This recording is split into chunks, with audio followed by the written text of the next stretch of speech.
सुखी रहती है।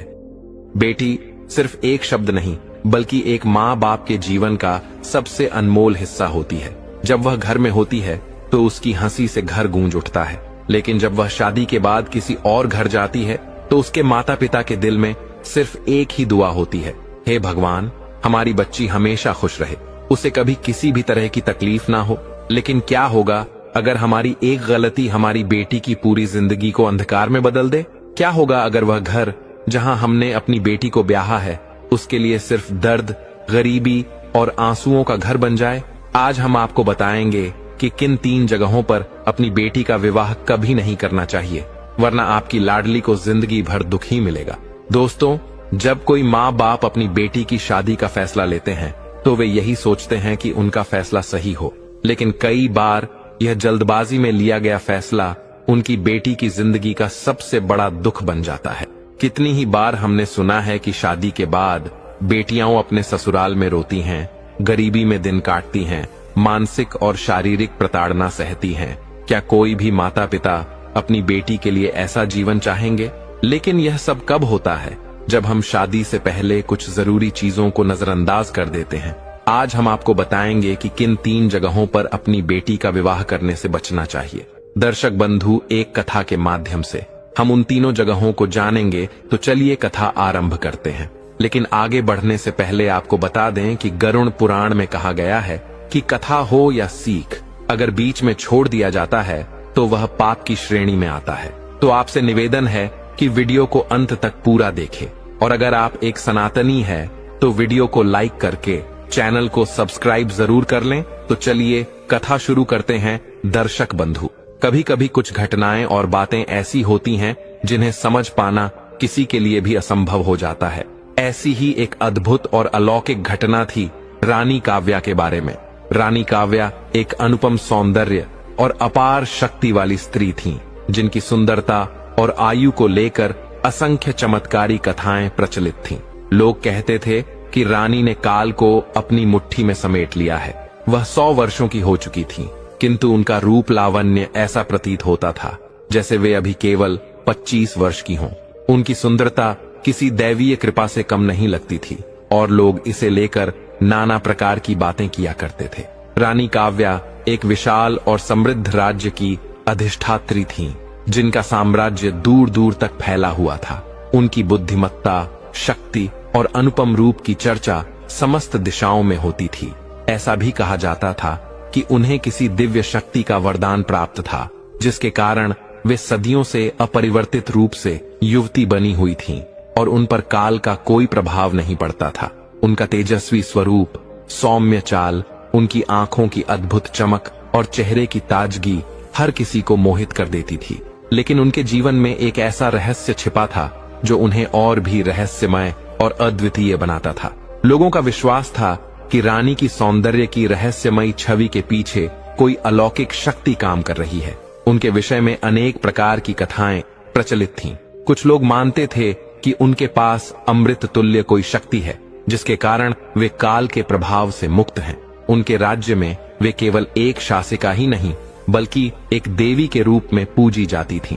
किंतु उनकी दिव्यता के साथ साथ उनका जीवन भी एक रहस्य बना हुआ था। उनके पीछे कई राजा और योद्धा थे जो उन्हें पाने के लिए प्रयासरत रहते, परंतु हर किसी के मन में एक ही प्रश्न था, रानी का रहस्य क्या है? रानी काव्या के विवाह को लेकर भी असंख्य कथाएं प्रसिद्ध थीं। ऐसा कहा जाता था कि उन्होंने कई बार विवाह किया, किंतु हर बार उनका पति विवाह के एक ही दिन बाद रहस्यमय रूप से लापता हो जाता था। यह कोई सामान्य घटना नहीं थी। विवाह के पश्चात उनके पतियों का यूं अचानक अदृश्य हो जाना पूरे राज्य में चर्चा का विषय बन चुका था। लोग इस बात से आशंकित थे कि रानी के पास कोई गूढ़ शक्ति या रहस्य है जो उनके पति को विलुप्त कर देता है, किंतु फिर भी उनकी अनुपम सुंदरता और दिव्यता के कारण हर कोई उनकी ओर आकर्षित हो जाता था। इसी राज्य में एक दिन एक युवा और साहसी राजकुमार का आगमन हुआ। उसका नाम वीर था और वह असाधारण पराक्रमी और निडर था।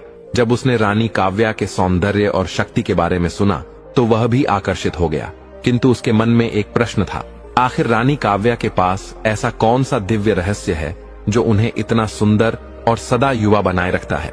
राजकुमार वीर ने निश्चय किया कि वह इस रहस्य से पर्दा उठाकर ही रहेगा और रानी से विवाह करेगा। उसने अपने राज्य के समस्त दायित्वों को त्याग दिया और केवल रानी से मिलने के लिए राजमहल की ओर प्रस्थान किया। राजकुमार ने कई दिनों तक इस विषय में चिंतन किया कि वह रानी से किस प्रकार विवाह का प्रस्ताव रखे।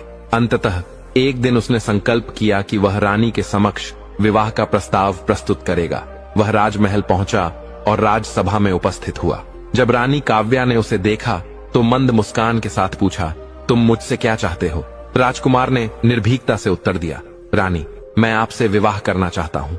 रानी ने विस्मय के साथ उसे देखा और पूछा, क्यों? तुम मुझे क्यों अपनाना चाहते हो? राजकुमार ने दृढ़ स्वर में उत्तर दिया, आपकी अनुपम सुंदरता और अलौकिक शक्ति ने मुझे आकर्षित किया है। मैं यह जानना चाहता हूँ कि आप किस प्रकार सदैव युवा बनी रहती हैं। रानी ने मृदु मुस्कान के साथ कहा, क्या तुम्हें ध्यात है कि अब तक जितने भी राजकुमार और पराक्रमी योद्धा मुझसे विवाह के लिए आए हैं, वे एक ही रात्रि में अदृश्य हो गए? क्या तुम भी उन्हीं में से एक बनना चाहोगे? राजकुमार ने बिना किसी भय के कहा, मैं उन लोगों में से नहीं हूँ।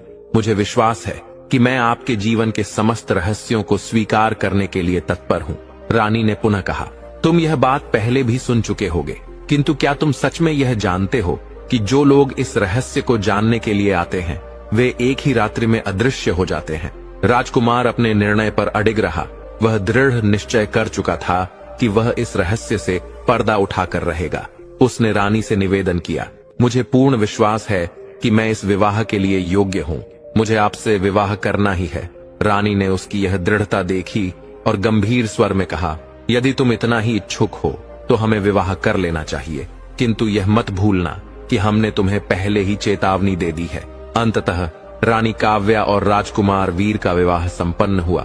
समस्त राज्य में यह विवाह चर्चा का विषय बन गया। सभी यह मान रहे थे कि रानी का यह विवाह भी पूर्व की भांति शीघ्र ही समाप्त हो जाएगा, क्योंकि अब तक जो भी राजकुमार रानी से विवाह कर चुका था, वह विवाह की प्रथम रात्रि के पश्चात अदृश्य हो जाता था। किंतु इस बार रानी काव्या के चेहरे पर एक रहस्यमयी मुस्कान थी। क्या इस बार भी वही होगा जो सदैव होता आया है, या फिर इस विवाह के बाद कुछ नया घटित होगा? क्या राजकुमार वीर भी रहस्यमय रूप से अदृश्य हो जाएगा? क्या रानी का रहस्य सामने आएगा? यह रहस्य अब और भी गहराता जा रहा था। रानी काव्या और राजकुमार वीर का विवाह राज्य में सबसे बड़ा चर्चा का विषय बन चुका था। पूरा राज्य इस बात को जानने के लिए व्याकुल था कि इस बार क्या होगा। क्या राजकुमार वीर भी एक ही रात में अदृश्य हो जाएगा, जैसा कि पहले भी हुआ था? हर कोई इस रहस्य को समझना चाहता था, लेकिन रानी काव्या के चेहरे पर वही शांत भाव था। उसकी मुस्कान रहस्यमयी थी, मानो उसे सब कुछ पहले से ही ज्ञात हो। विवाह का शुभ अवसर आया और सारा राज्य उस दैवीय घटना का साक्षी बना। विवाह के उपरांत पहली रात का समय निकट आ रहा था। राजमहल के प्रत्येक कक्ष को दिव्यता से सजाया गया था। रानी के कक्ष को विशेष रूप से सुशोभित किया गया था। स्वर्ण जड़ित पर्दे, मुलायम रेशमी वस्त्रों से ढके हुए फर्श, दूर दूर से मंगाए गए सुगंधित पुष्प और मंद दीपों की आभा ने पूरे कक्ष को एक दिव्य आलोक से भर दिया था। लेकिन राजकुमार का मन इस अद्भुत साज सज्जा में नहीं था। उसका ध्यान केवल एक ही बात पर केंद्रित था, रानी काव्या का रहस्य। राजकुमार वीर को यह दृढ़ विश्वास था कि रानी ने अपनी आयु को किसी विशेष शक्ति से रोक रखा है, लेकिन वह जानता था कि यह रहस्य इतना सहज नहीं होगा। रानी काव्या के अस्तित्व में कोई अलौकिक तत्व था, जिसे जानने के लिए उसे अपनी संपूर्ण शक्ति और धैर्य का प्रयोग करना होगा। वह इस सत्य को जानने के लिए हर परीक्षा देने को तत्पर था, चाहे कुछ भी हो जाए। जैसे ही राजकुमार वीर रानी के कक्ष में प्रविष्ट हुआ, उसने देखा कि रानी पहले से ही बिस्तर पर बैठी थी। उनकी आंखों में एक अद्भुत चमक थी, जो मानो किसी दैवीय प्रकाश से प्रकाशित हो रही थी।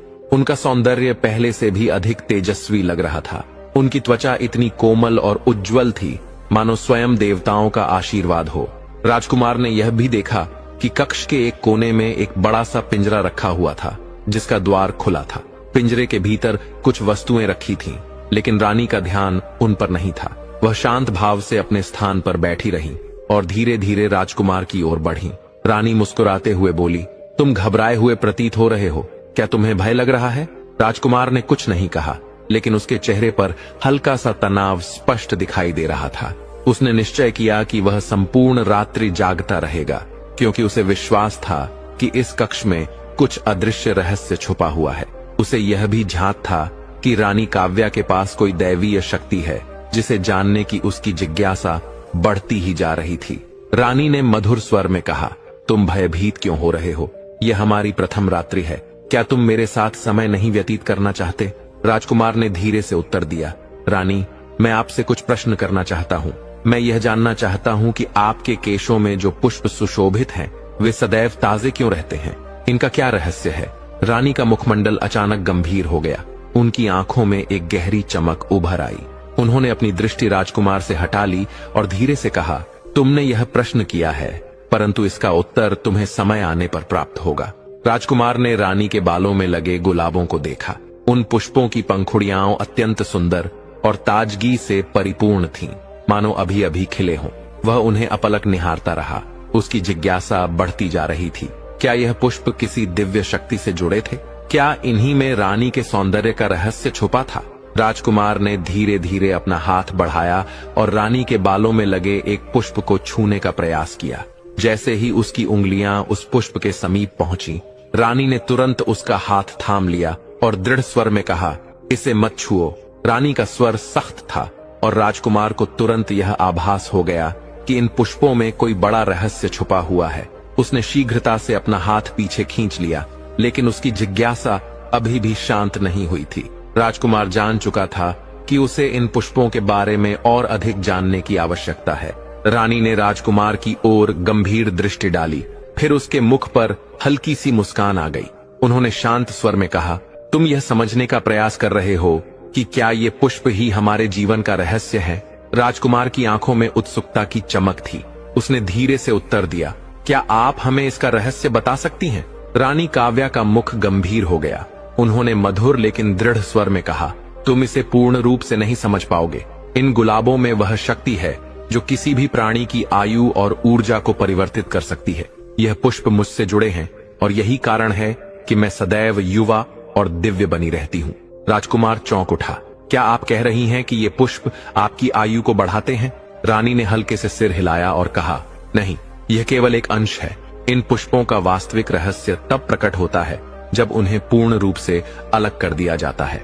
राजकुमार को अब धीरे धीरे समझ आने लगा कि रानी के सौंदर्य का जो रहस्य उन्होंने बताया वह केवल एक हिस्सा था। वास्तव में सत्य कहीं और छिपा था। उसने रानी से धीरे से प्रश्न किया, यदि ये पुष्प पूरी तरह से हटा दिए जाए तो क्या होगा? रानी काव्या की आंखों में एक पल के लिए भय की हल्की झलक दिखाई दी। उन्होंने गंभीरता से कहा, यदि तुम इन पुष्पों को पूरी तरह से हटा दो तो मेरी आयु एक क्षण में बदल जाएगी। मैं वृद्ध हो जाऊंगी और मेरा यौवन लुप्त हो जाएगा। मेरी सुंदरता और युवा स्वरूप केवल इन पुष्पों के कारण ही संभव है। राजकुमार अब पूर्ण रूप से आश्वस्त हो चुका था कि रानी का रहस्य वास्तव में उनके केशों में सुशोभित पुष्पों में समाया हुआ था। लेकिन क्या यही संपूर्ण सत्य था या फिर इसके पीछे कोई और गहरा रहस्य छिपा था? जैसे जैसे राजकुमार इस गूढ़ रहस्य को समझने के निकट आता गया, रानी काव्या का व्यक्तित्व और भी रहस्यमय प्रतीत होने लगा। अब तक जितने भी कथा कहानियां उसने सुनी थीं, वे सभी एक नवीन मोड़ पर आ पहुंची थीं। रानी के सौंदर्य और दिव्यता को बनाए रखने का यह कोई साधारण उपाय नहीं था। यह किसी अलौकिक शक्ति का आभास देता था। राजकुमार ने रानी के चेहरे पर भय की हल्की झलक देखी। यह वही रानी थी जो सदैव आत्मविश्वास से भरी रहती थी, किंतु इस समय वे कुछ छिपाने का प्रयास कर रही थीं। जितना वे राजकुमार को समझाने का प्रयास कर रही थीं, वह उतना ही गहरे प्रश्नों में उलझता जा रहा था। अब वह पूर्ण रूप से आश्वस्त था कि रानी की सुंदरता और यौवन का रहस्य केवल इन गुलाबों में नहीं था, कुछ और भी था जो रानी अब तक सबसे छुपा कर रखे हुए थी।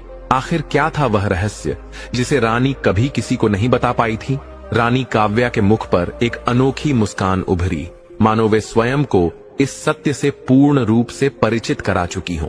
उन्होंने राजकुमार वीर की ओर देखा और गंभीर स्वर में कहा, तुम बहुत जिज्ञासु हो, लेकिन याद रखना, हर रहस्य को जानने की एक कीमत होती है।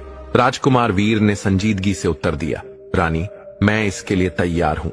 यदि मैं आपका रहस्य जानता हूँ तो मुझे इसके परिणाम को सहने के लिए भी तैयार रहना होगा। रानी ने गहरी सांस ली, कुछ क्षणों तक मौन साधा और फिर धीरे से कहा, ठीक है, मैं तुम्हें सब कुछ बताने वाली हूँ। लेकिन याद रखना, एक बार जब तुम इस रहस्य को जान लोगे तो तुम्हारा जीवन कभी भी पहले जैसा नहीं रहेगा। राजकुमार वीर ने श्रद्धा से सिर झुकाया। उसकी आंखों में दृढ़ निश्चय था। अब वह समझ चुका था कि यह रहस्य केवल रानी काव्या का नहीं था, बल्कि इसमें पूरे राज्य का भविष्य भी छुपा हुआ था। रानी ने अपने केशों में लगे गुलाब के एक पुष्प को स्पर्श किया और धीरे धीरे उसे निकाल लिया। जैसे ही उसने वह पुष्प हटाया, एक चमत्कारी परिवर्तन होने लगा। रानी की आंखों में एक अद्भुत चमक आई और उनकी दिव्य सुंदरता क्षण भर में लुप्त होने लगी। राजकुमार वीर आश्चर्यचकित रह गया। वह देख रहा था कि रानी अब वृद्ध प्रतीत होने लगी थीं। उनकी कोमल त्वचा पर झुर्रियां उभर आईं और उनके चेहरे पर उम्र के चिन्ह स्पष्ट होने लगे। राजकुमार ने चकित होकर पूछा, यह क्या हो रहा है? रानी काव्या ने शांत स्वर में उत्तर दिया, यही वह सत्य है जिसे मैं तुमसे अब तक छुपा रही थी। ये गुलाब और इसी तरह के अनेक पुष्प जो मेरे केशों में विराजमान हैं, मेरी आयु को नियंत्रित करते हैं। जब भी मैं एक पुष्प निकालती हूँ, मेरी वास्तविक अवस्था प्रकट होने लगती है। अब राजकुमार को यह समझ आ चुका था कि रानी का रहस्य क्या था। उन्होंने अपने यौवन और सौंदर्य को स्थायी बनाए रखने के लिए इन दिव्य पुष्पों का उपयोग किया था। लेकिन ये पुष्प केवल उनकी सुंदरता का कारण नहीं थे, बल्कि उनके अस्तित्व का भी एक अभिन्न अंग बन चुके थे। राजकुमार ने गंभीर स्वर में पूछा, तो तुम कहना चाहती हो कि तुम्हारी सुंदरता और यौवन इन पुष्पों पर निर्भर है? रानी काव्या ने सिर झुकाया और धीरे से उत्तर दिया, हाँ, इन पुष्पों के बिना मैं वृद्ध हो जाऊंगी। यदि वे पूर्ण रूप से हटा दिए जाएं, तो मैं अपने वास्तविक रूप में लौट जाऊंगी और फिर कोई भी शक्ति मुझे वापस युवा नहीं बना सकेगी। राजकुमार ने गहरी सांस ली और फिर धीरे से कहा, तो तुम्हारा यौवन सदा के लिए इन गुलाबों से जुड़ा हुआ है? रानी ने मंद स्वर में उत्तर दिया, हाँ, और यही वह रहस्य है जिसे मैं तुम्हें दिखाना चाहती थी। यह कोई साधारण शक्ति नहीं है, यह एक ऐसी शक्ति है जिसे मैंने वर्षों से संभाला है, लेकिन इसकी कीमत बहुत अधिक है। उन्होंने आगे कहा, हर बार जब मैं एक पुष्प को हटाती हूँ, मैं कुछ न कुछ खो देती हूँ। मुझे यह भय बना रहता है कि एक दिन जब ये पुष्प पूरी तरह से समाप्त हो जाएंगे, तब मैं अपनी वास्तविक अवस्था में लौट आऊंगी और फिर मेरे पास पुनः अपना यौवन पाने का कोई उपाय नहीं होगा। अब राजकुमार वीर पूर्ण रूप से समझ चुका था कि रानी के सौंदर्य और यौवन का रहस्य क्या था, लेकिन उसके मन में अभी भी एक प्रश्न शेष था। उसने धीरे से पूछा, तो क्या तुम सदैव इन पुष्पों पर निर्भर रहोगी? क्या तुम्हारा जीवन इनके बिना अधूरा रहेगा? रानी ने राजकुमार की ओर देखा और कहा, इन पुष्पों के बिना मेरा जीवन समाप्त हो जाएगा, लेकिन इनके साथ रहना भी एक कठिन परीक्षा है। मुझे सदा अपनी वास्तविक अवस्था को छुपाकर जीना पड़ता है। यह किसी दंड से कम नहीं है, लेकिन इसे त्यागने का भी मेरे पास कोई मार्ग नहीं है। राजकुमार कुछ क्षण मौन रहा, फिर गंभीरता से पूछा, तुमने कहा था कि हर रहस्य को जानने की एक कीमत होती है, तो इस रहस्य को जानने की मेरी क्या कीमत होगी? रानी काव्या ने गहरी और गंभीर सांस ली और कहा, तुम्हें इस रहस्य को जानने की पूरी कीमत चुकानी होगी।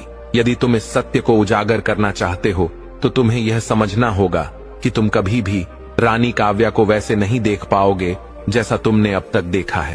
तुम्हारा जीवन भी एक नए मार्ग की ओर मुड़ सकता है। राजकुमार वीर ने मन ही मन निश्चय कर लिया कि वह इस सत्य को जानने के बाद भी रानी के साथ रहेगा। लेकिन क्या वह इस रहस्य को स्वीकार कर सकेगा? क्या वह इस रहस्य से जुड़ी कीमत चुका पाएगा? इन विचारों के साथ राजकुमार ने आगे के मार्ग के विषय में चिंतन करना आरंभ किया। लेकिन रानी का रहस्य केवल राजकुमार के लिए नहीं था।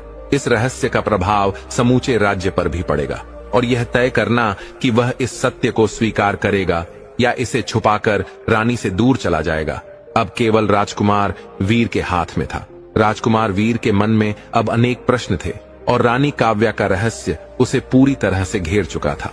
वह जानता था कि इस सत्य को जानने की एक बड़ी कीमत चुकानी होगी, लेकिन फिर भी उसकी जिज्ञासा और रानी काव्या के प्रति उसका स्नेह उसे पीछे हटने नहीं दे रहा था। रानी ने उसे पहले ही सचेत किया था कि यह रहस्य उसके जीवन को पूर्ण रूप से बदल सकता है, लेकिन वीर इसके लिए पूरी तरह से तैयार था। मैं जानता हूं रानी, राजकुमार ने गंभीरता से कहा, लेकिन अब मुझे यह एहसास हो गया है कि मेरे लिए सबसे महत्वपूर्ण बात तुम्हारे साथ रहना और तुम्हारे इस रहस्य को जानना है। रानी काव्या की आंखों में एक हल्की सी ज्योति जल उठी। जैसे वह राजकुमार के इस निर्णय को स्वीकार कर रही हो। तुमने अपना मार्ग चुन लिया है वीर, अब तुम्हारे लिए वही राह है जो मैंने स्वयं के लिए चुनी है, लेकिन यह मार्ग सरल नहीं होगा। राजकुमार वीर ने धीरे से सिर हिलाया और फिर पूछा, क्या तुम मुझे यह विश्वास दिला सकती हो कि ये गुलाब और तुम्हारी सुंदरता सदा बनी रहेगी? रानी ने गहरी सांस ली और कुछ पल के लिए मौन रहकर विचार किया। फिर उन्होंने धीरे से उत्तर दिया, इसका कोई निश्चित उत्तर मेरे पास नहीं है वीर, यह शक्ति स्थायी नहीं है। एक दिन ऐसा आएगा जब मैं इन पुष्पों को संभाल नहीं पाऊंगी और मेरी वास्तविक आयु सबके सामने प्रकट हो जाएगी। तब मुझे स्वीकार करना होगा कि मैं भी एक साधारण नारी की भांति वृद्ध हो जाऊंगी। राजकुमार ने रानी की बातों को ध्यान पूर्वक सुना, लेकिन मन ही मन उसने एक निश्चय कर लिया था। वह किसी भी स्थिति में रानी काव्या के इस रहस्य का सामना करेगा और समाधान निकालेगा। उसे पूरा विश्वास था कि वह रानी के साथ रहकर इस गूढ़ रहस्य को हल कर सकता है और राज्य को सुरक्षित रख सकता है। अगले कुछ दिनों तक राजकुमार वीर और रानी काव्या की मुलाकातें अधिक होने लगी। वे अधिक समय साथ बिताने लगे और धीरे धीरे राजकुमार ने रानी के अतीत को जानने का प्रयास किया।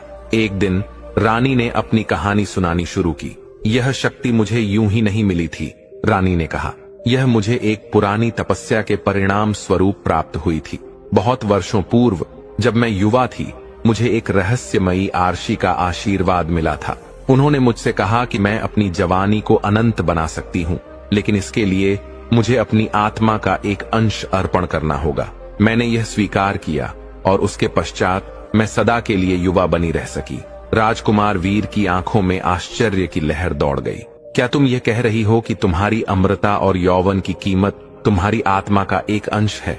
रानी काव्या ने धीरे से सिर झुकाया और उत्तर दिया, हाँ, वह आर्षी बहुत शक्तिशाली थे, लेकिन उन्होंने कहा था कि जब तक मैं इन पुष्पों को संभाल कर रखूंगी तब तक मेरी सुंदरता बनी रहेगी। किंतु जब भी मैं इन पुष्पों को बदलती हूँ, मेरी आत्मा और शरीर का एक अंश धीरे धीरे क्षीण होता जाता है और एक दिन ऐसा भी आएगा जब मुझे अपनी वास्तविक अवस्था को पूर्ण रूप से स्वीकार करना होगा। राजकुमार वीर की आंखों में चिंता स्पष्ट झलकने लगी। अब वह समझ चुका था कि रानी काव्या की सुंदरता और यौवन एक जादुई संधि का परिणाम था और इसे बनाए रखना रानी के लिए एक कठिन तपस्या थी। लेकिन क्या रानी इस तपस्या को जीवन भर निभा सकेंगी? क्या उनका जीवन सदा के लिए इसी सौदे का हिस्सा रहेगा? राजकुमार ने धीरे से पूछा, क्या तुम्हें कभी डर नहीं लगता? क्या तुम्हें नहीं लगता कि यह संधि एक दिन तुम्हारे लिए विपत्ति बन सकती है? रानी काव्या की आंखों में पीड़ा उभर आई, लेकिन उनकी वाणी में वही आत्मविश्वास था जो सदैव रहता था। डर तो मुझे भी लगता है वीर, उन्होंने कहा, लेकिन कभी कभी हमें अपने भाग्य के साथ समझौता करना पड़ता है। मैंने यह संधि की थी और अब इसे निभाना मेरी जिम्मेदारी है। राजकुमार वीर ने देखा कि रानी की आंखों में एक गहरी निराशा थी, किंतु उनके भीतर एक अद्भुत शक्ति भी थी।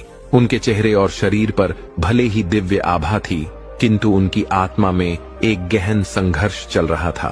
रानी काव्या के इस संघर्ष को समझते हुए राजकुमार ने सोचा कि उसे कुछ ऐसा करना होगा जिससे रानी को इस जादुई संधि से मुक्त किया जा सके। क्या वह इस रहस्य का हल खोज पाएगा? क्या वह रानी काव्या को यह स्वीकार करने के लिए प्रेरित कर सकेगा कि वास्तविक सौंदर्य भीतर की आत्मा में निहित होता है, न कि किसी जादुई शक्ति में? राजकुमार वीर ने मन में ठान लिया कि वह किसी भी स्थिति में रानी काव्या की सहायता करेगा। अब वह इस रहस्य से लड़ने के लिए पूर्ण रूप से तैयार था, लेकिन इस रहस्य का समाधान कहाँ था? क्या वह उस आर्षी को खोज पाएगा जिसने रानी को यह शक्ति प्रदान की थी? और यदि वह आर्षी मिल भी गया तो क्या वह रानी को इस शक्ति से मुक्त कर पाएगा? समय तेजी से बीत रहा था और राजकुमार का हृदय बेचैन हो उठा था। एक ओर जहां रानी काव्या का रहस्य और अधिक गहराता जा रहा था, वहीं दूसरी ओर उसे यह अनुभव हो रहा था कि यदि उसने शीघ्र ही कोई उपाय नहीं खोजा तो एक दिन रानी काव्या की यह दिव्य सुंदरता समाप्त हो जाएगी और साथ ही उनका राज्य भी एक अनिश्चित भविष्य की ओर बढ़ जाएगा। क्या राजकुमार वीर इस रहस्य को सुलझा पाएगा या फिर रानी काव्या का यौवन एक दिन सदा के लिए समाप्त हो जाएगा? राजकुमार वीर के मन में अब गहरे प्रश्न उठ रहे थे और रानी काव्या के रहस्य को जानने की जिज्ञासा ने उसे पूरी तरह से घेर लिया था। वह समझ चुका था कि रानी काव्या की सुंदरता और यौवन केवल किसी जादू का परिणाम नहीं थे, बल्कि इसके पीछे एक गहरा और रहस्यमयी इतिहास था। रानी की कहानी ने उसे चौंका दिया था, लेकिन अब वह इस रहस्य को हल करने के लिए पूरी तरह से तैयार था। रानी काव्या के शब्दों में एक छिपा हुआ दुख था, जिसे वह अपने हृदय में संजोए हुए जी रही थी। राजकुमार वीर ने सोचा, क्या हम इस शक्ति से उसे मुक्त कर सकते हैं? क्या वह कभी अपने वास्तविक रूप को स्वीकार कर पाएगी? उसकी आंखों में एक दृढ़ संकल्प था और अब उसकी एकमात्र इच्छा थी कि वह इस रहस्य से पर्दा हटाए और रानी काव्या को इस बंधन से मुक्त करे। कुछ दिनों तक राजकुमार वीर ने रानी से और अधिक बातें की। उसने यह भी जानने का प्रयास किया कि उस रहस्यमयी आरशी का पता कहां मिल सकता है, जिसने रानी को यह शक्ति दी थी। रानी काव्या ने उसे पहले ही चेतावनी दी थी कि यह मार्ग अत्यंत कठिन होगा, लेकिन राजकुमार की निष्ठा और उसका आत्मविश्वास अब इस रहस्य को उजागर करने के लिए जागृत हो चुका था। रानी काव्या ने बताया कि वह आरशी बहुत पहले एक दूरस्थ जंगल में रहता था।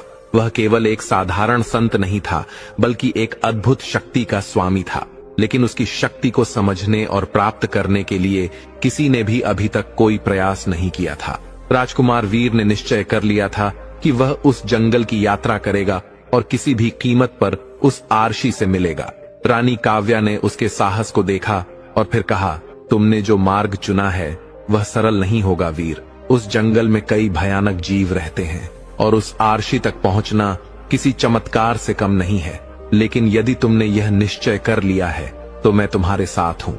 राजकुमार वीर ने श्रद्धा से सिर झुकाया और कहा, रानी, अब मेरा संपूर्ण जीवन इस रहस्य को हल करने में समर्पित है। मुझे विश्वास है कि हम इस शक्ति को समाप्त कर सकते हैं और तुम्हें मुक्ति मिल सकती है। रानी काव्या की आंखों में गहरी उदासी थी, लेकिन उसने वीर की आंखों में साहस और आत्मविश्वास भी देखा।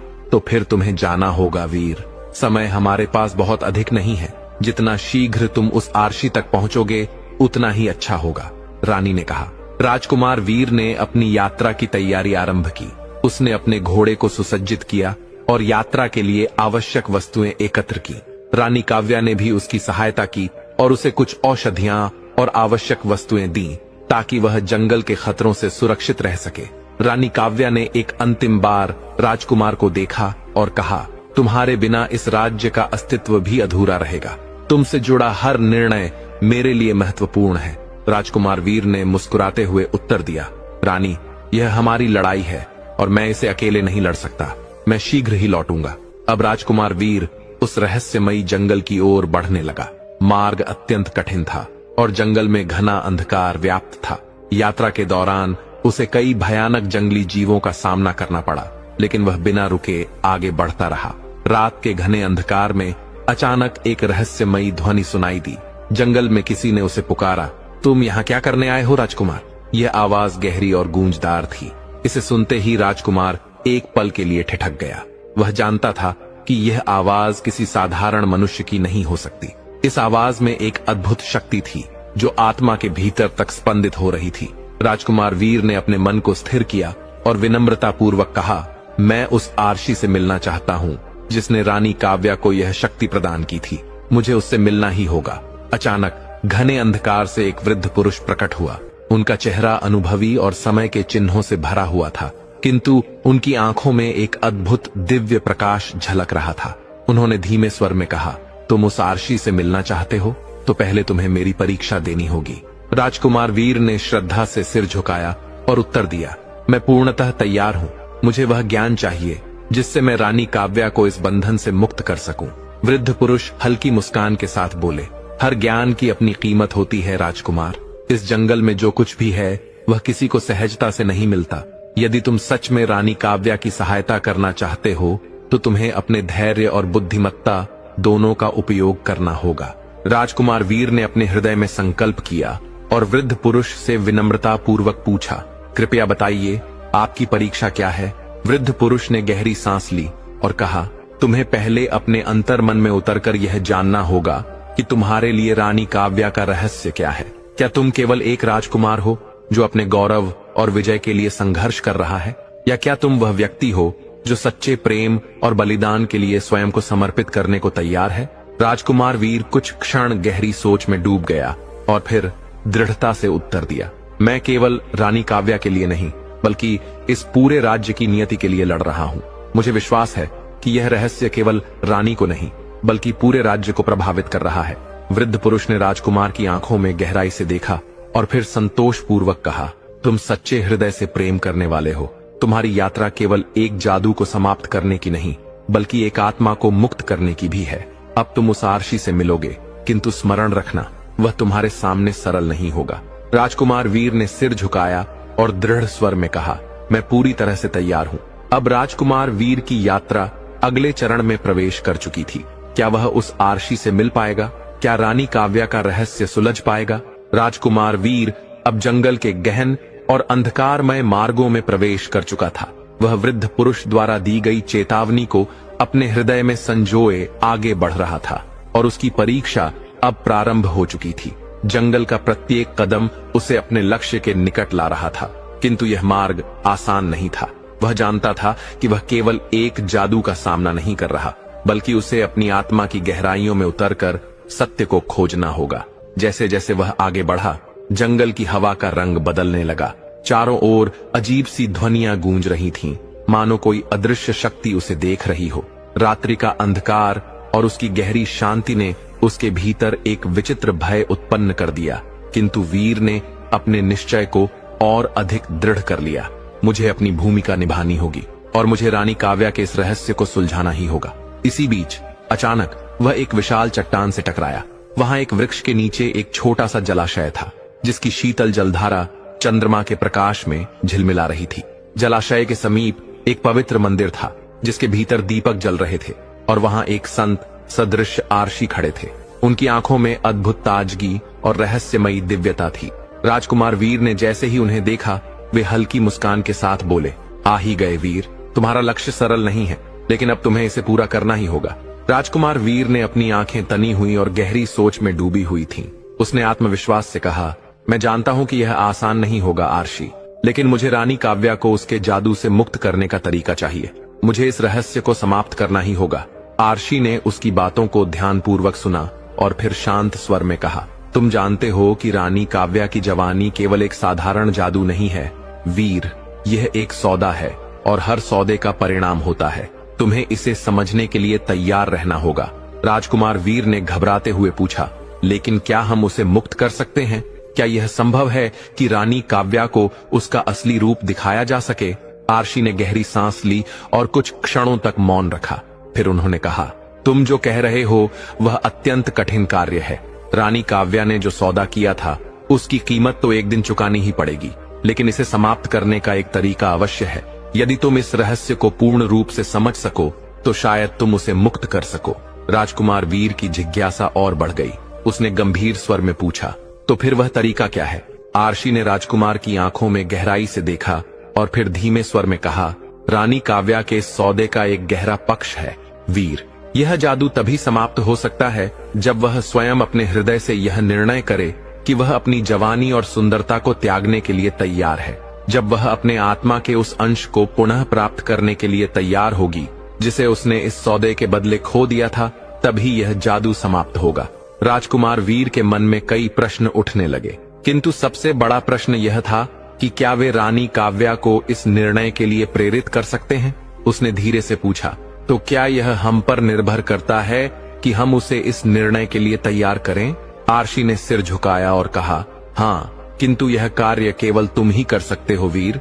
यह केवल तुम्हारे प्रेम और सच्चाई पर निर्भर करता है। तुम ही उसे यह एहसास दिला सकते हो कि उसकी वास्तविक शक्ति उसकी जवानी में नहीं बल्कि उसके हृदय में है। राजकुमार वीर का हृदय तेजी से धड़कने लगा। अब वह समझ चुका था कि रानी काव्या के लिए केवल यह जादू ही महत्वपूर्ण नहीं था, बल्कि उसका अपना आत्मबल भी उसकी सबसे बड़ी शक्ति थी। उसे यह समझाने की आवश्यकता थी कि उसकी सुंदरता ही नहीं बल्कि उसका आंतरिक तेज भी अमूल्य था। मैं रानी काव्या से इस बारे में बात करूंगा, राजकुमार वीर ने दृढ़ निश्चय के साथ कहा। मैं उसे यह विश्वास दिलाऊंगा कि वह केवल एक जादू से बंधी हुई नहीं है, बल्कि वह अपने आप में ही पूर्ण और शक्तिशाली है। आरशी ने सिर हिलाया और कहा, तुमने सही मार्ग चुना है वीर। अब तुम्हें वापस लौटना होगा और रानी से यह बात करनी होगी, किंतु स्मरण रहे, यह मार्ग सरल नहीं होगा। जब रानी काव्या को यह एहसास होगा कि उसने क्या खो दिया है, तो यह केवल उसके लिए ही नहीं बल्कि पूरे राज्य के लिए एक बड़ा परिवर्तन होगा। राजकुमार वीर ने अपने निश्चय को और भी दृढ़ कर लिया। मैं वापस जाऊंगा, रानी को यह सत्य बताऊंगा और हम मिलकर इस रहस्य का समाधान निकालेंगे। आर्शी ने उसे अंतिम आशीर्वाद दिया और विदाई दी। राजकुमार वीर ने जंगल को पीछे छोड़ दिया और उस मार्ग पर चल पड़ा जो उसे पुनः रानी काव्या के पास ले जाने वाला था। वापस राजमहल में रानी काव्या उसकी प्रतीक्षा कर रही थी। उसे पहले ही यह आभास हो चुका था कि राजकुमार वीर का सामना आर्शी से हुआ है और अब वह जानना चाहती थी कि वीर ने क्या सीखा है। राजकुमार वीर के हृदय की धड़कन तेज हो रही थी। अब वह रानी काव्या को एक ऐसी सच्चाई बताने जा रहा था जिससे उसका संपूर्ण जीवन परिवर्तित हो सकता था। क्या रानी काव्या इस सच्चाई को स्वीकार कर पाएगी? क्या वह अपनी जवानी और सुंदरता के इस मोह से मुक्त होकर अपनी वास्तविक शक्ति को पहचान सकेगी? क्या यह रहस्य अंततः सुलझ पाएगा? राजकुमार वीर भारी मन से राजमहल की ओर बढ़ रहा था। उसकी आंखों में न केवल निश्चय था बल्कि चिंता भी थी। उसे झांक था कि उसे रानी काव्या को एक ऐसा सत्य बताना था जो उसकी पूरी दुनिया को बदल सकता था। राजमहल पहुंचने पर राजकुमार वीर ने देखा कि रानी काव्या अपने शाही कक्ष में बैठी थी। उनका रूप अभी भी उतना ही आकर्षक और दिव्य था जो किसी को भी मोहित कर सकता था, किंतु वीर अब जान चुका था कि उनकी सुंदरता के पीछे एक गहरी वेदना और एक छुपा हुआ सत्य था। वह धीरे धीरे रानी काव्या के पास पहुंचा। उसकी आंखों में एक नई चमक थी। रानी काव्या ने उसकी ओर देखा और कहा, तुम वापस आ गए। क्या तुमने आर्शी से मिलकर कोई समाधान पाया? राजकुमार वीर ने गहरी सांस ली। उसके मन में एक हलचल थी। वह जानता था कि अब वह क्षण आ चुका था जब उसे रानी काव्या को वह सत्य बताना था जो उनके पूरे जीवन को बदल सकता था। उसने अपनी आंखों में श्रद्धा और सच्चाई के साथ रानी की ओर देखा और कहा, रानी काव्या, मुझे उस आर्शी से बहुत कुछ सीखने को मिला है और अब मैं समझ चुका हूँ कि तुम्हारी दिव्यता, सुंदरता और यौवन का रहस्य क्या है। रानी काव्या की आंखों में एक चमक आई, लेकिन उनके मुखमंडल पर एक हल्का संकोच भी था। वे धीरे से बोली, क्या तुम सच में यह जान चुके हो वीर? क्या तुम्हें यह झांक है कि मैं जो कुछ भी हूँ वह केवल किसी साधारण जादू का परिणाम नहीं है? राजकुमार वीर ने धीरे से सिर हिलाया और गंभीर स्वर में कहा, रानी, तुम्हारी सुंदरता और यौवन केवल किसी साधारण जादू का परिणाम नहीं है। यह एक संकल्प है, एक सौदा जो तुमने अपने हृदय की गहरी इच्छाओं से किया था। रानी काव्या का मुखमंडल बदलने लगा। वे धीरे धीरे अपने स्थान से उठी और राजकुमार के निकट आईं। तो तुम यह कह रहे हो कि यह सौदा एक जादू है? उन्होंने पूछा। क्या तुम्हें लगता है वीर कि मैं स्वयं को इस बंधन से मुक्त कर सकती हूँ? राजकुमार ने उनकी आंखों में गहरे प्रेम और श्रद्धा के साथ देखा और कहा, रानी, वह संकल्प जो तुमने किया था उसने तुम्हारी असली पहचान को तुमसे दूर कर दिया है।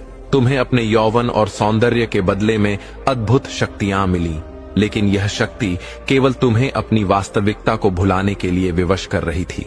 रानी काव्या ने गहरी सांस ली और कहा, मैंने इस शक्ति को स्वीकार किया था क्योंकि मैं अपने राज्य और अपनी प्रजा के लिए सदा सुंदरी और सशक्त बनना चाहती थी।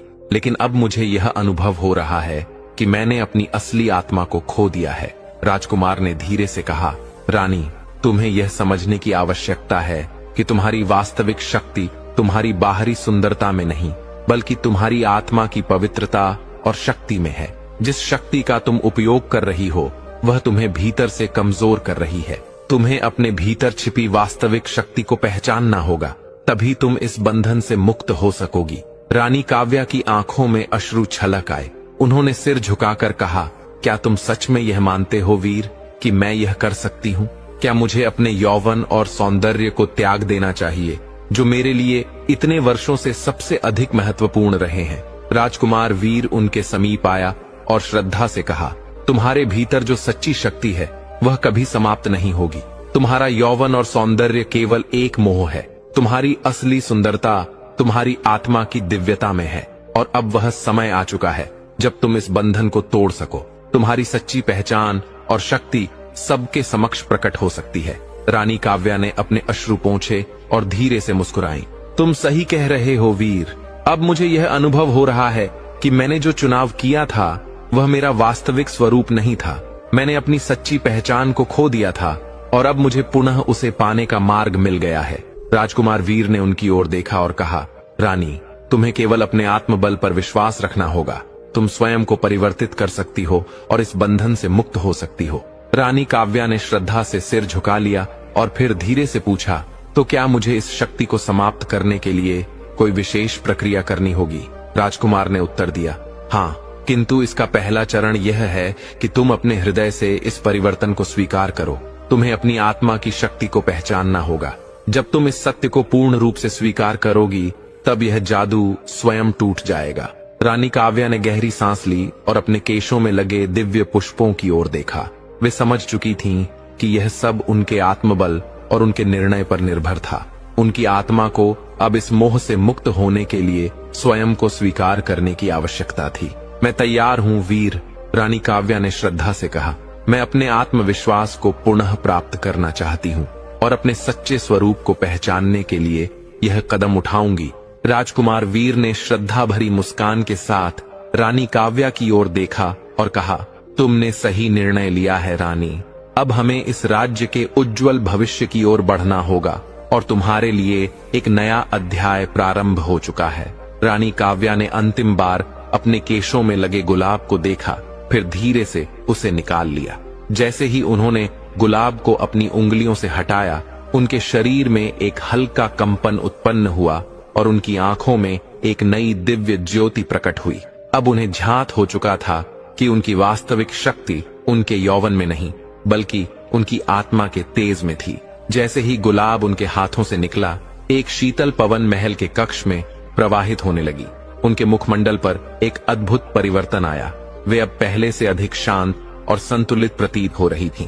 राजकुमार वीर ने देखा कि जैसे कोई चमत्कारी घटना घटित हो रही थी। रानी के चारों ओर का वातावरण अचानक हल्का हो गया था, मानो कोई अदृश्य भार उनके हृदय से उतर चुका हो। वर्षों पुराना वह जादू अब धीरे धीरे समाप्त हो रहा था। राजकुमार वीर ने धीरे से पूछा, क्या तुम ठीक हो रानी? रानी काव्या ने एक कोमल मुस्कान के साथ उत्तर दिया, हाँ वीर, अब मैं पूर्णतः ठीक हूँ। ये गुलाब केवल एक प्रतीक था। ये मेरी शक्ति का आधार नहीं था, बल्कि यह वही था जिसे मैं वर्षों से स्वयं से छिपाकर रख रही थी। अब मुझे अपनी असली शक्ति का अनुभव हो रहा है। उन्होंने अपना सिर उठाया और महल के बाहर फैली पवित्र रोशनी की ओर देखा। अब मैं समझ चुकी हूँ कि वास्तविक शक्ति केवल यौवन और सौंदर्य में नहीं होती, बल्कि आंतरिक शांति, आत्मविश्वास और सत्यता में निहित होती है। राजकुमार वीर ने गहरी सांस ली और कहा, तुमने एक बहुत बड़ा और सही निर्णय लिया है रानी। यह कदम केवल तुम्हारे लिए नहीं, बल्कि पूरे राज्य के कल्याण के लिए अत्यंत महत्वपूर्ण है। रानी काव्या ने राजकुमार की ओर देखा और दृढ़ स्वर में कहा, यह परिवर्तन केवल मेरे लिए नहीं वीर, यह एक शुरुआत है जिसे पूरे राज्य तक पहुंचाना होगा। मैं अब जान चुकी हूं कि मेरे लिए सबसे महत्वपूर्ण मेरा राज्य और मेरे लोग हैं। मुझे उनका उचित मार्गदर्शन करना है और यही मेरी वास्तविक शक्ति है। राजकुमार वीर ने रानी काव्या के इन शब्दों को ध्यानपूर्वक सुना। उनकी वाणी में एक नई प्रेरणा थी जो संपूर्ण राज्य को एक नई दिशा देने वाली थी। राजकुमार अब समझ चुका था कि रानी का हृदय पहले से कहीं अधिक मजबूत और शुद्ध हो चुका था। वे दोनों महल के आंगन में पहुंचे, जहां रानी के विश्वस्त मंत्रीगण और दरबारी पहले से उपस्थित थे। सभी की आंखों में जिज्ञासा थी। वे जानना चाहते थे कि रानी के भीतर क्या परिवर्तन आया है। रानी काव्या ने सभी को देखा और फिर राजकुमार की ओर मुस्कुराते हुए कहा, मैं अब स्वयं को पूर्ण रूप से जान चुकी हूँ। मुझे यह झांत हो गया है कि जब तक मैं अपनी आत्मा की शक्ति को पहचान नहीं लूंगी, तब तक मेरे राज्य का भी वास्तविक उत्थान संभव नहीं है। सभी लोग स्तब्ध थे, किंतु उनके मुख पर एक नई आशा और श्रद्धा दिखाई देने लगी। वे समझ रहे थे कि रानी के शब्दों में एक गहरी सच्चाई थी। रानी ने अपनी आंखें बंद कीं, फिर अपनी संपूर्ण प्रजा को संबोधित करते हुए कहा, आज से हम सभी मिलकर इस राज्य में एक नई जागृति लाएंगे। हम केवल बाहरी सौंदर्य और शक्ति के पीछे नहीं भागेंगे, बल्कि अपने हृदय की सच्चाई और आंतरिक शक्ति को पहचानेंगे। उन्होंने गहरी सांस ली और दृढ़ता से कहा, अब मैं केवल इस राज्य की काव्या नहीं हूँ, बल्कि एक नई काव्या बन चुकी हूँ, जो पूरी तरह से मुक्त है, जो अपने लोगों के साथ खड़ी है और जो अपने राज्य के लिए सच्चे मार्गदर्शन का स्रोत बनेगी। राजकुमार वीर ने रानी काव्या के शब्दों को ध्यानपूर्वक सुना और फिर श्रद्धा से मुस्कुराते हुए कहा, रानी, आज तुमने हमें एक नया दृष्टिकोण दिखाया है। यह केवल तुम्हारे लिए नहीं, बल्कि संपूर्ण राज्य के लिए एक नई शुरुआत है। अब हमें सब मिलकर उस दिशा में आगे बढ़ना होगा जो हम सबके लिए सबसे शुभ हो। रानी काव्या ने गहरी सांस ली और प्रेम पूर्वक कहा, मैं जानती हूं कि यह सरल नहीं होगा, लेकिन यदि हम सब एकजुट होकर प्रयास करें तो यह अवश्य संभव हो सकता है। हमें अपने राज्य की भलाई के लिए सामूहिक रूप से कार्य करना होगा और अपने सच्चे कर्तव्यों का पालन करना होगा।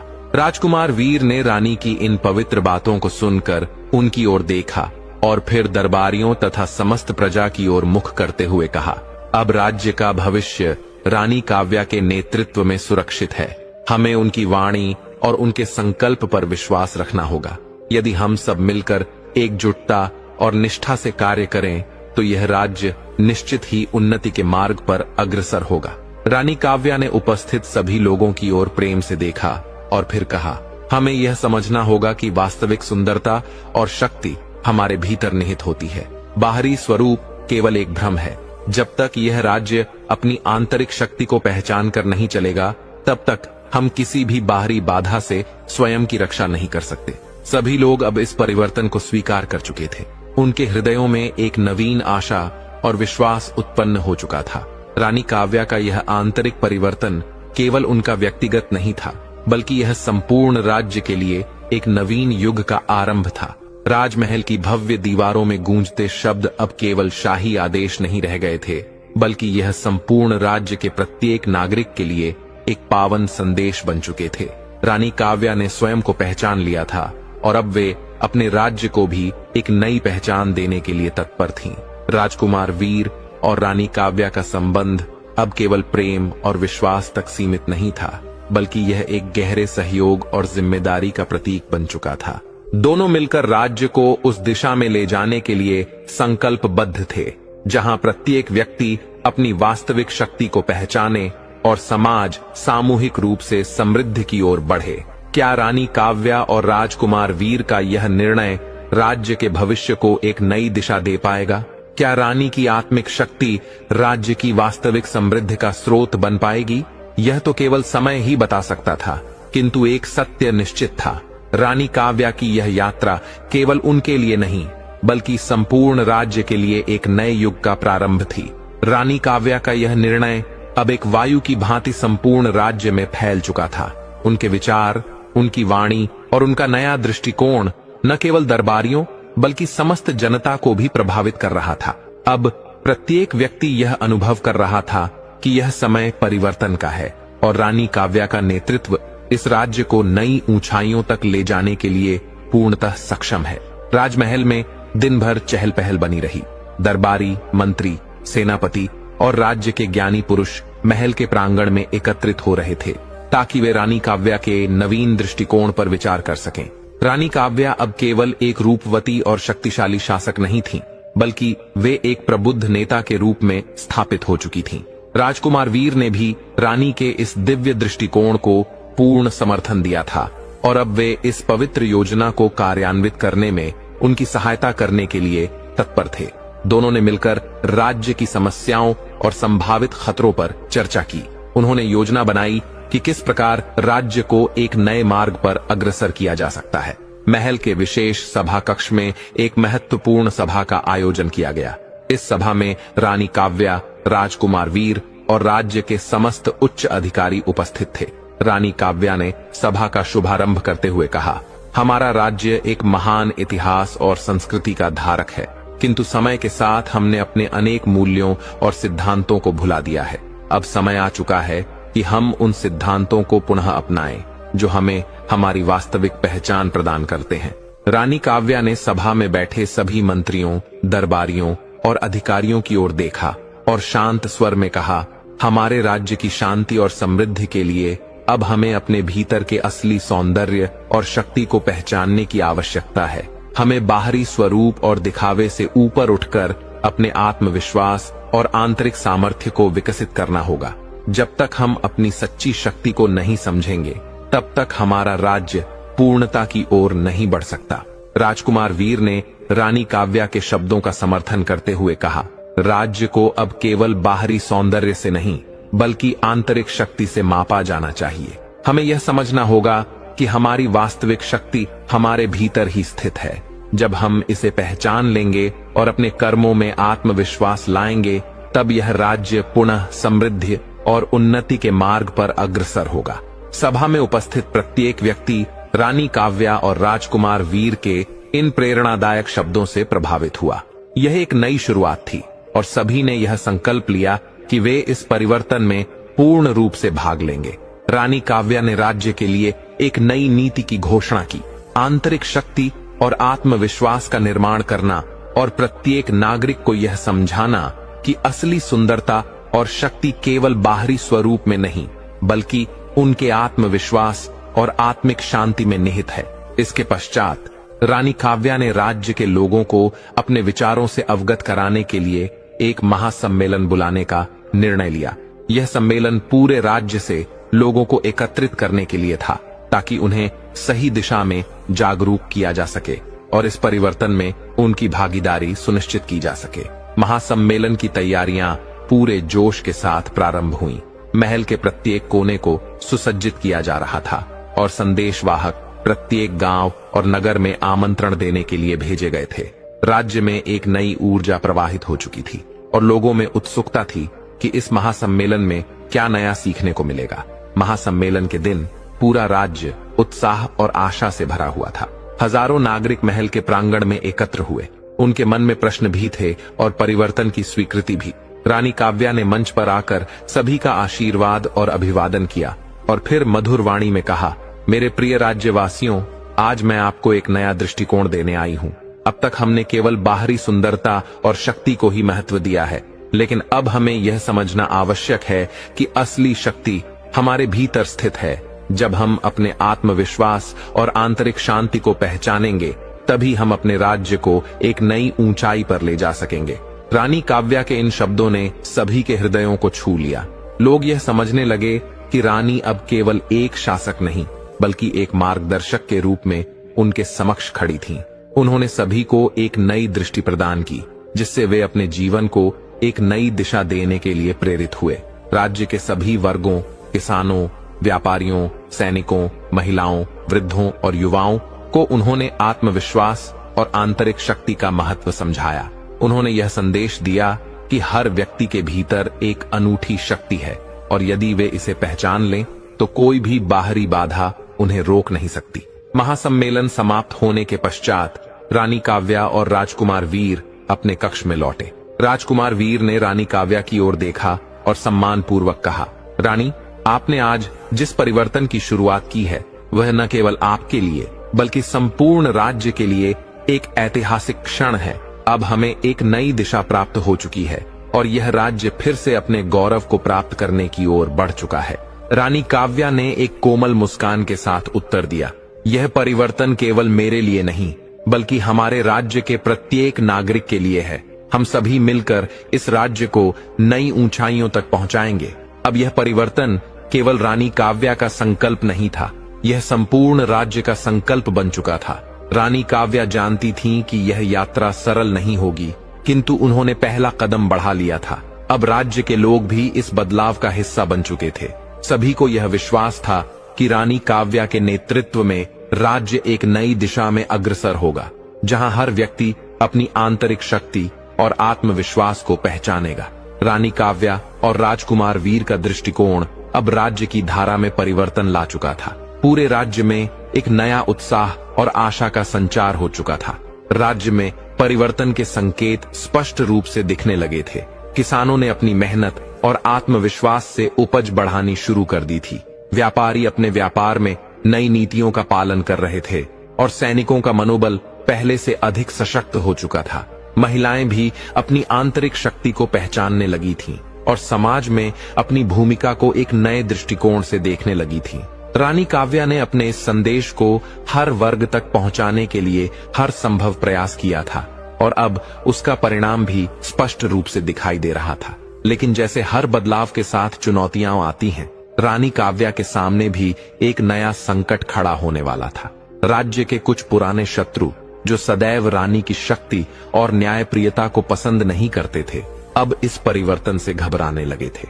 उन्हें भय था कि यदि राज्य के लोग जागरूक हो गए और एकजुट हो गए, तो उनका प्रभाव समाप्त हो जाएगा और वे अपनी शक्ति खो देंगे। राज्य के पूर्वी सीमा पर स्थित पड़ोसी शासक राजा विक्रम ने काव्या के इस परिवर्तन को एक खतरे के रूप में देखा। राजा विक्रम, जो अत्यंत चतुर और चालाक शासक था, ने यह योजना बनाई कि किसी भी तरह रानी काव्या के आंतरिक शक्ति और एकता के संदेश को विफल किया जाए। राजा विक्रम ने अपनी सेना को तैयार किया और धीरे धीरे राज्य की सीमाओं को पार करना शुरू कर दिया। राजकुमार वीर और रानी काव्या ने यह जानकारी शीघ्र ही प्राप्त कर ली। रानी काव्या जानती थीं कि यह समस्या केवल युद्ध से नहीं सुलझ सकती। यह केवल बाहरी युद्ध नहीं था, बल्कि राज्य के लोगों के मनोबल और उनकी आंतरिक शक्ति की परीक्षा भी थी। रानी काव्या को यह भली भांति ज्ञात था कि बाहरी शत्रु और शक्ति से भी अधिक महत्वपूर्ण राज्य के भीतर लोगों की एकता और आत्मविश्वास को बनाए रखना है। राजकुमार वीर और रानी काव्या ने तत्काल एक विशेष बैठक बुलाई, जिसमें सभी दरबारी और मंत्री गण उपस्थित हुए। मंत्री गोविंद ने चिंतित स्वर में कहा, रानी, यह युद्ध हमें केवल शस्त्रों से नहीं, बल्कि अपनी आंतरिक शक्ति से जीतना होगा। यदि हमारी प्रजा सशक्त और आत्मविश्वास से परिपूर्ण होगी, तो कोई भी बाहरी शत्रु हमारे राज्य की एकता को भंग नहीं कर सकेगा।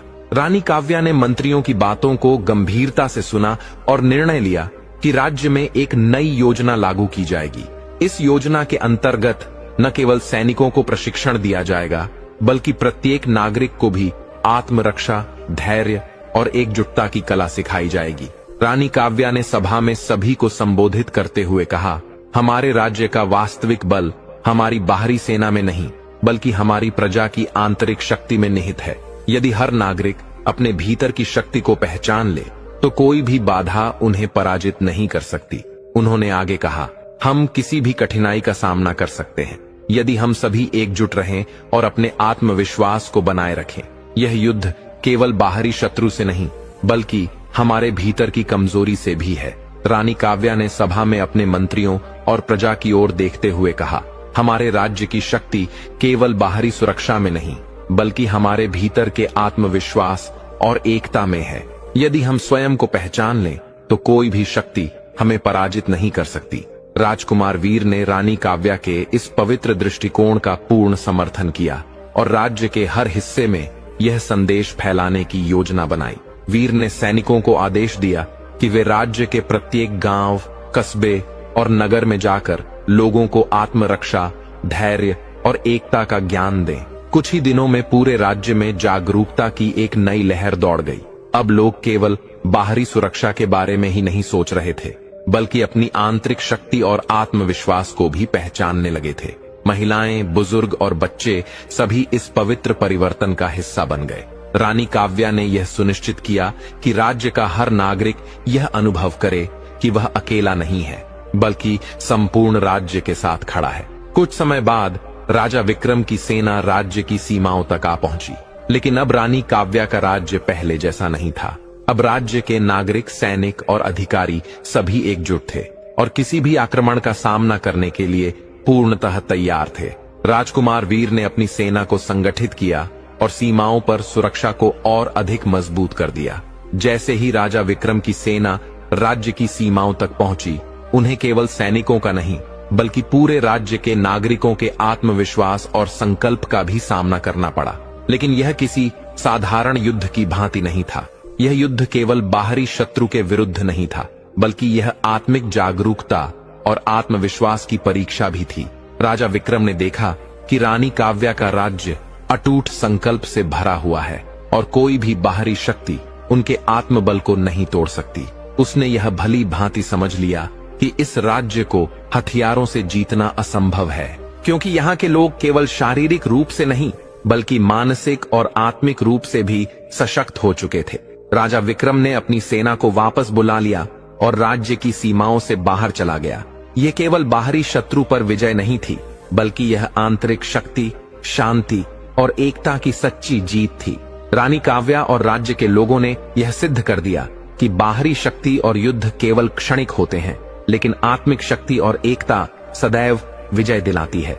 रानी काव्या ने एक बार पुनः यह प्रमाणित कर दिया कि वास्तविक शक्ति केवल बाहरी ताकत में नहीं होती, बल्कि वह हमारे भीतर निहित होती है। राज्य के नागरिकों ने अपने आत्मविश्वास और सामूहिक शक्ति से यह युद्ध जीता था। यह केवल एक युद्ध नहीं था, बल्कि राज्य के इतिहास में एक नए युग का आरंभ था। एक ऐसा युग जहां हर व्यक्ति ने अपने भीतर की शक्ति को पहचान लिया था। राज्य में शांति का प्रकाश पुनः फैल गया और रानी काव्या ने यह सुनिश्चित किया कि अब से हर नागरिक अपनी आंतरिक शक्ति को पहचाने और उसे बढ़ाने का प्रयास करे। राज्य अब केवल बाहरी शक्ति से नहीं, बल्कि आध्यात्मिक समृद्धि और आत्मबल से भी सशक्त बन चुका था। राजा विक्रम की हार के बाद रानी काव्या का राज्य स्थिरता और विकास की ओर अग्रसर हो चुका था। उन्होंने न केवल बाहरी शत्रु को पराजित किया, बल्कि अपने राज्य के नागरिकों को यह एहसास भी कराया कि उनकी असली शक्ति केवल शस्त्रों में नहीं, बल्कि उनके आत्मविश्वास और धैर्य में निहित है। यह समय राज्य के लिए एक स्वर्णिम युग की शुरुआत थी। हर व्यक्ति ने अपने भीतर छिपी सच्ची शक्ति और सामर्थ्य को पहचान लिया था। लेकिन रानी काव्या जानती थीं कि शांति कभी स्थायी नहीं रहती। राज्य में फैली स्थिरता शायद एक क्षणिक विश्राम थी, क्योंकि बहुत से रहस्य अभी भी अनसुलझे थे। रानी काव्या का हृदय अब एक और उद्देश्य के लिए समर्पित था, अपने रहस्यमय जीवन और दीर्घायु के रहस्य को सबके सामने प्रकट करने का। राजमहल के दिव्य वातावरण में एक दिन रानी काव्या और राजकुमार वीर पुनः मिले। रानी काव्या के मुख पर गंभीरता की छाया थी। राजकुमार वीर समझ गए कि रानी कोई महत्वपूर्ण बात कहने वाली है। राजकुमार वीर, रानी काव्या ने गहरे स्वर में कहा, हमने अपने राज्य को बाहरी शत्रुओं से सुरक्षित कर लिया है, लेकिन अभी भी कई गहरे रहस्य हैं जिनका हमें सामना करना है। राजकुमार वीर ने ध्यान पूर्वक उनकी ओर देखा और पूछा, आप क्या कहना चाहती हैं रानी? रानी काव्या ने गहरी सांस ली और कहा, मुझे मेरी सुंदरता और युवा अवस्था का रहस्य ज्ञात है। यह कोई चमत्कार नहीं, बल्कि एक अज्ञात शक्ति का परिणाम है। राजकुमार वीर का चेहरा चिंताग्रस्त हो गया। आप क्या कह रही हैं रानी? रानी काव्या ने धीरे से कहा, यह गुलाब जो मेरे केशों में सदैव रहता है, मेरी आयु और जीवन शक्ति को नियंत्रित करता है। यह केवल एक साधारण पुष्प नहीं, बल्कि एक अत्यंत शक्तिशाली और रहस्यमयी तत्व है। राजकुमार वीर स्तब्ध रह गए। तो क्या आप यह कह रही हैं कि इसी गुलाब के कारण ही आप सदैव युवा बनी रहती हैं? हाँ, रानी काव्या ने उत्तर दिया। हर गुलाब में मेरी आयु का एक अंश समाहित है। जब तक ये पुष्प मेरे केशों में होते हैं, मेरी उम्र और शक्ति स्थिर रहती है। लेकिन यदि ये फूल मुझसे अलग कर दिए जाए, तो मैं शीघ्र ही वृद्ध और कमजोर हो जाऊंगी। यह एक शक्ति का परिणाम है जिसे मैंने कभी चाहा नहीं था, लेकिन इसे रोकने का कोई उपाय मुझे ज्ञात नहीं है। राजकुमार वीर के मन में अनेक प्रश्न उठने लगे। तो इसका अर्थ यह है कि आप सदैव से ही इस सत्य को जानती थीं कि आप एक असामान्य आयु प्राप्त कर सकती हैं, लेकिन आपने कभी इसका विरोध क्यों नहीं किया? रानी काव्या की आंखों में एक अद्भुत चमक दिखाई दी और उन्होंने कहा, शायद मुझे कभी इसे रोकने की शक्ति नहीं मिली, और शायद मैंने इसे पूरी तरह से रोकने का प्रयास भी नहीं किया। जब मैंने पहली बार इस शक्ति के बारे में सुना, तो मैंने इसे एक वरदान समझा था, लेकिन अब मैं इसे एक बंधन मानती हूँ। रानी काव्या ने गहरी सांस ली और कहा, अब समय आ गया है कि इस रहस्य का अंत किया जाए। मुझे नहीं चाहिए कि कोई और मेरे जैसी पीड़ा को झेले। इस गुलाब को नष्ट करना ही मेरा संकल्प है, लेकिन इसके लिए मुझे एक महान बलिदान देना होगा। राजकुमार वीर ने उनकी बात को ध्यानपूर्वक सुना और श्रद्धा से कहा, रानी, यदि आपको यह गुलाब नष्ट करना है, तो मैं सदैव आपके साथ हूँ। हम दोनों मिलकर इस शक्ति को समाप्त करेंगे। रानी काव्या ने वीर के हाथों को थामते हुए कहा, तुम्हारा साथ ही मेरी सबसे बड़ी शक्ति रहा है। मुझे ज्ञात है कि यह राह कठिन होगी, लेकिन तुम्हारे साथ होने से मैं निश्चय पूर्वक इस जादू को समाप्त कर सकती हूँ। राजकुमार वीर ने उनकी आंखों में दृढ़ निश्चय देखा और उन्हें भरोसा दिलाया कि यह यात्रा वे साथ पूरी करेंगे। दोनों ने मिलकर यह निर्णय लिया कि वे उस रहस्यमय गुलाब को नष्ट करेंगे, ताकि रानी काव्या अपने वास्तविक स्वरूप में लौट सके और एक सामान्य जीवन जी सके। लेकिन यह मार्ग सरल नहीं था। गुलाब के प्रभाव को समाप्त करने के लिए उन्हें एक प्राचीन मंदिर की यात्रा करनी थी, जो एक रहस्यमयी स्थान था। यह मंदिर एक पवित्र और शक्तिशाली स्थल था, जिसके बारे में कहा जाता था कि वहां से बहुत कम लोग जीवित लौट पाए थे। रानी काव्या और राजकुमार वीर ने इस यात्रा की पूरी तैयारी की।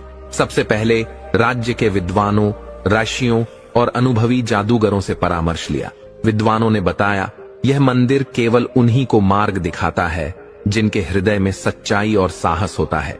यह एक कठिन परीक्षा होगी, लेकिन यदि आपके संकल्प में दृढ़ता है तो आप इसे पार कर लेंगे। रानी काव्या ने कहा, इस जादू को समाप्त करना हमारा कर्तव्य है। चाहे कितनी भी बाधाएं आए, हमें इस राह पर अडिग रहना होगा। राजकुमार वीर ने उनका हाथ थामते हुए कहा, आप अकेली नहीं हैं रानी, मैं सदैव आपके साथ हूँ और हम मिलकर इस रहस्य का अंत करेंगे। अब उनकी यात्रा आरंभ हो चुकी थी। यह केवल एक स्थान से दूसरे स्थान तक की यात्रा नहीं थी, बल्कि यह उनके संकल्प, विश्वास और आत्मबल की परीक्षा भी थी। रास्ता कठिन और रहस्यमयी था, लेकिन वे जानते थे कि यह यात्रा केवल बाहरी शक्ति से नहीं, बल्कि आंतरिक शक्ति और संकल्प से पूरी होगी। जिस प्राचीन मंदिर तक उन्हें पहुंचना था, वह केवल किंवदंतियों और कथाओं में सुना गया था। कोई भी वहां जाने का साहस नहीं करता था। जो गए वे कभी लौट कर नहीं आए।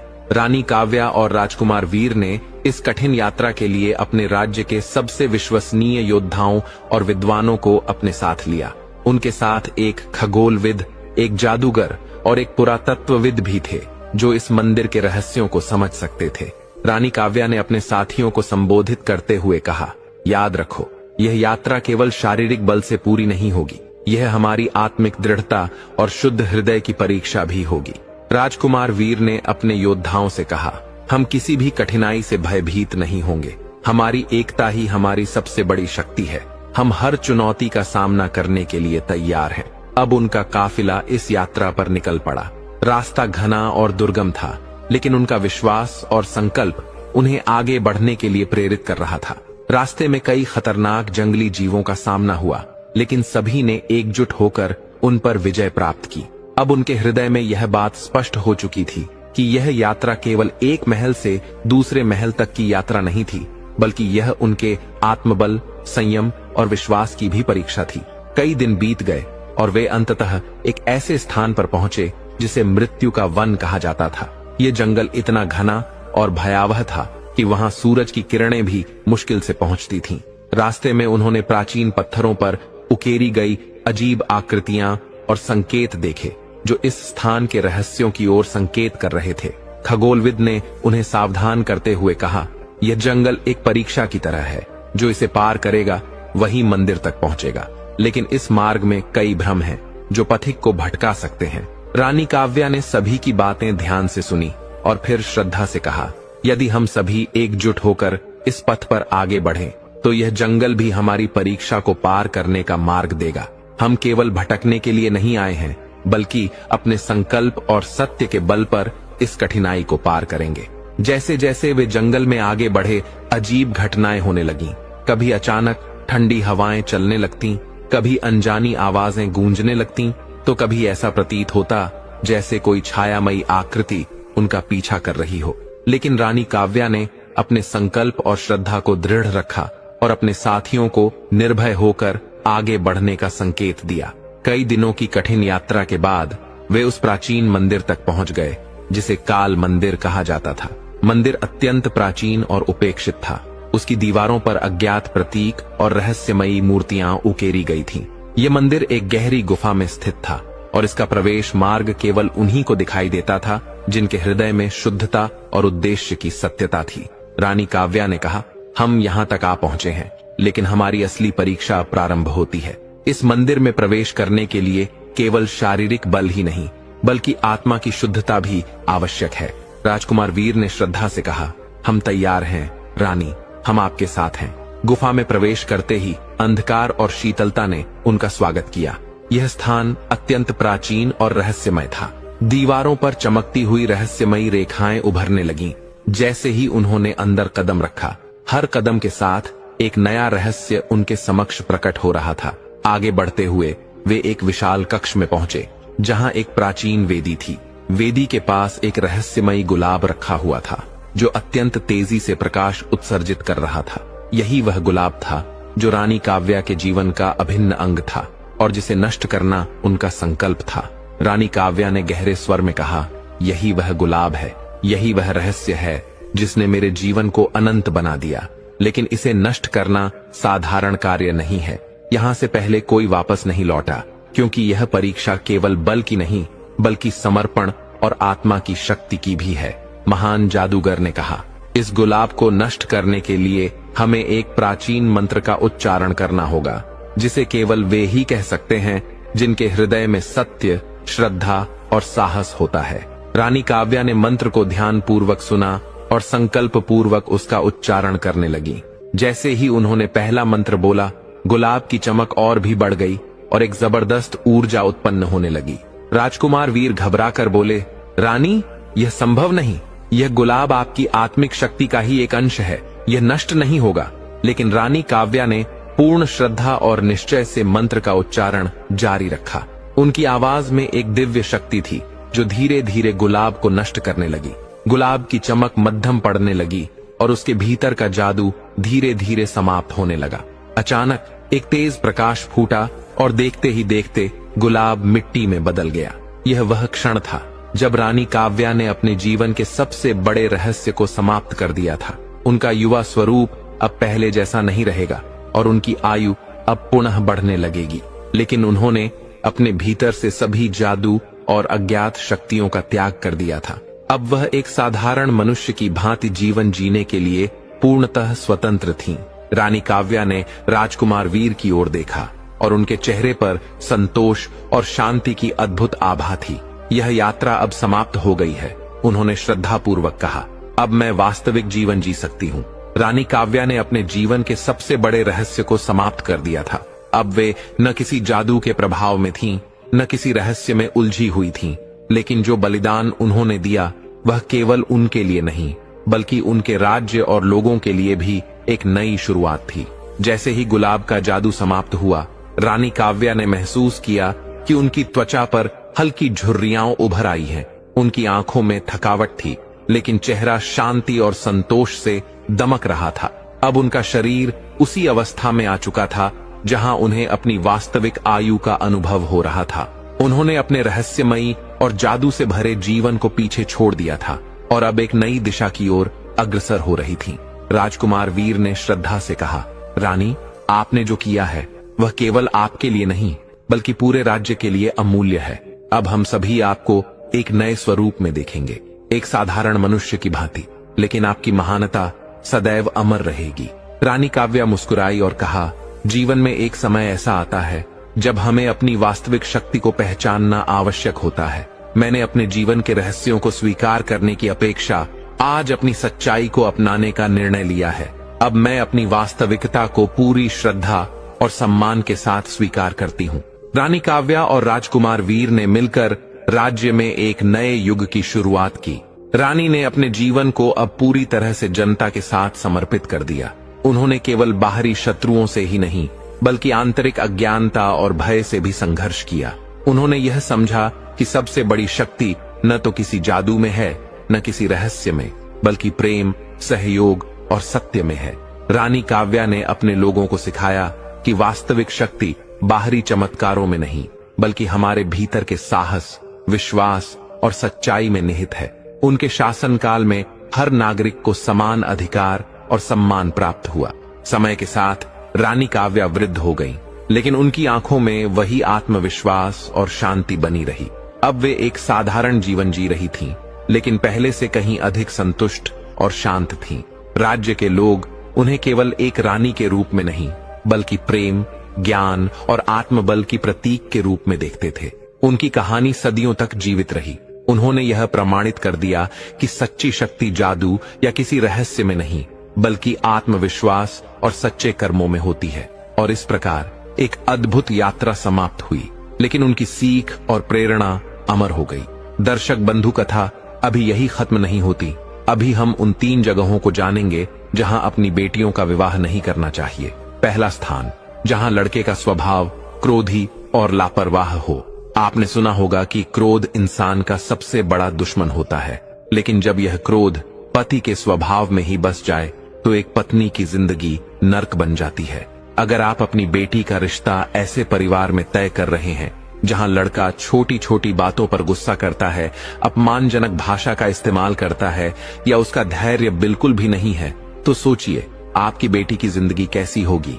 एक गुस्सैल इंसान ना खुद खुश रह सकता है और ना किसी और को खुश रख सकता है। ऐसे घर में शादी करने से आपकी बेटी हमेशा तनाव, डर और दर्द में ही रहेगी। दूसरा स्थान, जहां परिवार में महिलाओं की इज्जत न हो। एक बेटी जब शादी करके ससुराल जाती है तो वह एक नए घर में जाती है।